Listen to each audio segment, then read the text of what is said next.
Hi Mayam, Happy New Year 2023. 2023 na lakpasidang asidi yamna nungay aphabata oirasunu mayamda aduga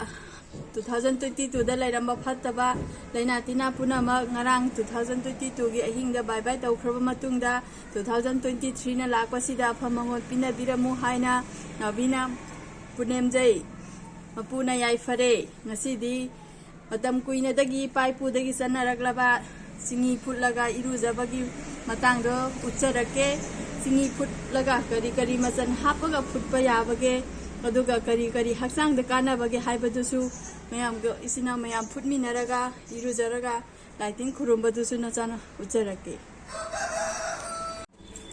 ahoina singi asida leijare maitai sengi singi ni singi khar laujare aduga se ingkholda hauba aigidi asida ingkholda haudabani na hoi mana pibirakpani sikhara sisina khongjai na pi paipu dagi leiraba khongjai na pi asise akoina hapsalani singi phutpa matam asida aduga se akoina karimana tera paibi mana asina I nungsit marida yamna kanaba nupi singi oiba aduga kigi angangba mana asina akoigi masidi yamna kanare sina isingda chamna phutlaga kona khongham kholamba nungai daba adi pan leina nungsang leiba matamda su isingda phamma matamda yamna kanaba aduga nupi singi oina di I mari nungsita yamna kanaba siso khona hapsan birani masina I nungsita yamna phaba aduga sangbalai mana sangurai thau semna riba sangbalai mana sina koksikpa phaba khotpa na sasu khangjabadi na chade adubu aidi amna koksikan ba ngaugan ba tawbu matam asida singi si phutlaga kona koksida higak yaiba matamda yamna haksang si nungai ba aduga asigi hai ama hek yai sampra oirabasu sidi lembu ni sina kona phutlaga thamba matamda pumba khotpa tawdana ba hai yamna hapadi amatang hapage ani sing hapage duga si akoina thanda phangnaba kauna kom da yamna hoganba lok thungba matamda su umbada yamna kanaba masi maming do ai kauthokre si masu manam nungsinaba hapage aduga fajana phullaba borbok sauraba matamda lumbu sabado irujaraga higak jairaga samji amna phaba manam taba haujikangi sampulu baduna nungdi nungairaga su sam yamna ngangsanba sam yamna kenba oi singi sina ipa ipu dagi lairaklabani masi amtang anauba sahina lakpasi dagi phullaga irujaba gije tang mayamna irujaminaraga nungaibadu yengminarasi ai phulurage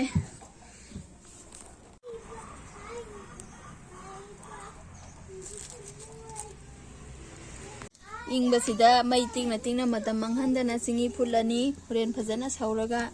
singi se akoina gas ta di thoina phuna de mai tingna sida ana mai yai boina phulabani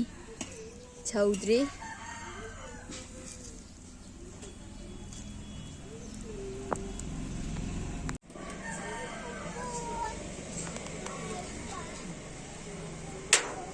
anauba sahina lakpasida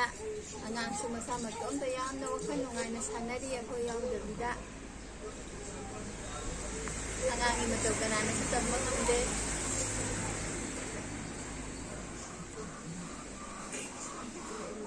Ya Papi, 这个手，摔了手，摔的，可了，摔了。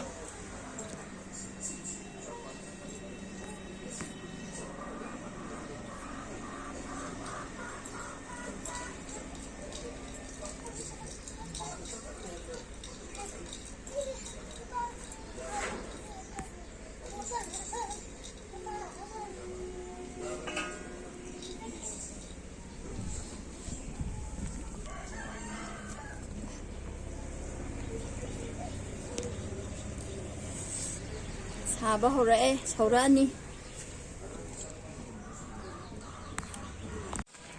ꯐꯖꯅ ꯁꯧꯔꯦ ꯍꯧꯖꯤꯛ ꯁꯤꯡꯉꯤ ꯐꯖ ꯂꯥꯎꯅ ꯁꯧꯔꯦ ꯑꯩꯈꯣꯏꯅ ꯐꯖꯅ ꯁꯨꯃꯥꯏꯅ ꯑꯣꯠꯄꯤꯔꯅꯤ ꯃꯁꯤ ꯃꯇꯥꯡꯁꯤꯗꯗꯤ ꯃꯩꯁꯤ ꯇꯞꯅ ꯂꯤꯔꯤ ꯊꯥꯔꯅꯤ ꯃꯔꯩ ꯃꯨꯟꯅ ꯁꯧꯔꯕ ꯃꯇꯨꯡꯗ ꯑꯩꯈꯣꯏꯅ ꯉꯥꯛꯇꯪ ꯏꯪꯍꯟꯕꯤꯔꯒ ꯏꯔꯨꯖꯒꯗꯧꯕ ꯄꯥꯇ꯭ꯔ ꯑꯃꯗ ꯕꯥꯇꯤꯜꯗ ꯑꯣꯏꯔꯣ ꯀꯣꯟ ꯄꯥꯇ꯭ꯔ ꯑꯃꯗ ꯐꯖꯅ ꯐꯗꯤꯒ ꯇꯧꯔꯒ ꯃꯄꯪꯁꯤꯒ ꯆꯨꯝꯊꯣꯛꯑꯅꯤ ꯑꯗꯨꯒ ꯐꯗꯤꯗꯨꯗ ꯃꯄꯪꯁꯦ ꯐꯖꯅ ꯌꯣꯝꯁꯜꯂꯒ ꯌꯥꯝꯅ ꯁꯥꯕꯗꯤ ꯀꯣꯛꯇ ꯅꯨꯡꯉꯥꯏꯔꯣꯏ ꯑꯗꯨꯅ ꯈꯨꯠꯅ ꯄꯥꯏꯕ ꯉꯝꯕ ꯂꯨꯝꯕꯨ ꯁꯥꯕ ꯃꯇꯥꯡꯗꯨꯗ ꯀꯣꯛꯁꯤꯗ ꯇꯞꯅ ꯍꯤꯒꯥꯛ ꯌꯩꯕꯤꯔꯣ ꯁꯤꯅ ꯀꯔꯤꯒꯨꯝꯕ ꯉꯥꯛꯇꯪ ꯀꯞꯂꯨꯔꯕꯒ ꯀꯣꯛ ꯆꯤꯛꯄ ꯑꯩꯈꯣꯏꯅ ꯂꯝꯕꯤ ꯂꯝꯈꯥꯡ ꯂꯥꯞꯅ ꯆꯠꯂꯨꯔꯒ ꯀꯣꯛ ꯆꯤꯛꯄ ꯑꯗꯨꯒ ꯀꯣꯛ ꯅꯨꯡꯉꯥꯏꯇꯕ ꯍꯥꯏꯗꯤ ꯇꯁꯦꯡꯅ ꯍꯤꯗꯥꯛ ꯒꯨꯂꯤ ꯆꯥꯅꯤꯡꯗꯗꯅ ꯈꯔ ꯅꯨꯡꯉꯥꯏꯔꯛꯇꯕ ꯃꯇꯥꯡ ꯑꯣꯏꯔꯒꯗꯤ ꯆꯤꯡꯍꯤ ꯑꯐꯨꯠꯄꯁꯤꯅ ꯌꯥꯝꯅ ꯀꯥꯟꯅꯩ ꯑꯩꯉꯣꯟꯗ ꯌꯥꯝ ꯇꯣꯏꯅ ꯊꯣꯛꯄ ꯑꯩꯗꯤ ꯌꯥꯝꯅ ꯇꯣꯏꯅ ꯍꯤꯒꯥꯛ ꯌꯩꯒꯟꯕ ꯑꯗꯨꯒ ꯁꯝꯗꯁꯨ ꯌꯥꯝ ꯀꯥꯟꯅꯕ ꯁꯝꯈꯣꯡ ꯉꯧꯒꯟꯗꯕ ꯁꯝ ꯀꯦꯟꯕ ꯐꯕ ꯊꯥꯎ ꯇꯩꯗ꯭ꯔꯒꯁꯨ ꯌꯥꯕ ꯑꯗꯨꯒꯨꯝꯕ ꯆꯤꯡꯍꯤ ꯑꯃꯅꯤ